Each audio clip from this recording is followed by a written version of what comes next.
Hello guys, আসসালামু আলাইকুম। সবাই কেমন আছেন? আশা করি সবাই ভালো আছেন। তো গাইস, আজকে দেখতেছেন আমার বোর্ডিং রুম। আমি কিছুদিন আগে একটা লাইভ করেছিলাম, বলছিলাম আপনাদেরকে সবাইকে নতুন করে বাচ্চা ওঠাচ্ছি, সেটা হচ্ছে ব্রয়লার বাচ্চা। তো বোর্ডিং রুম অবশেষ তৈরি করে ফেললাম। তো বোর্ডিং রুমটা কীভাবে তৈরি করলাম আপনারা সম্পূর্ণ ভিডিওটা দেখেন, সম্পূর্ণ ডিটেলসে বলবো। আর আগামীকালকে ভিডিও পাবেন কীভাবে বাচ্চা বোর্ডিং করতে হয়। এক থেকে প্রতিদিনের আপডেট প্রতিদিন দেবো ইনশাল্লাহ, প্রতিদিন 10 দিন চেষ্টা করব কীভাবে ব্রয়লার মুরগি বোর্ডিং করতে হয়। তো আজকে হচ্ছে বোর্ডিং রুমটা তৈরি করলাম, কিভাবে করলাম, ব্রয়লার না শুধু সব ধরনের মুরগিকে এইভাবে বোর্ডিং করতে পারবেন। তো এখানে প্রথমে দেখতেছেন, আপনার এখানে যে দেখতেছেন শীট, পরিমাণ মতো জায়গা নিয়ে নিছি 200, যেহেতু 200 ব্রয়লার মুরগির বাচ্চা আসবে।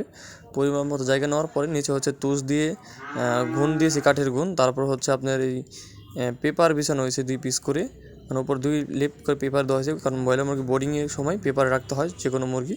তারপর হচ্ছে কারেন্টের বাল্ব সব দিয়ে দিচ্ছি, এখন হিট দিয়ে দিচ্ছি। তো আমি এখন যাবো বাচ্চা আনতে। হ্যাঁ, এখন হিট হচ্ছে। তো আগামীকালকে সে সব ধরনের ভিডিও পাবেন ইনশাল্লাহ। আমার চ্যানেলটা যারা সাবস্ক্রাইব করেন অবশ্যই আমার চ্যানেলটা সাবস্ক্রাইব করে দিবেন। আর কীভাবে বোর্ডিং করতে হয় ইনশাল্লাহ প্রতিদিন ভিডিও পাবেন।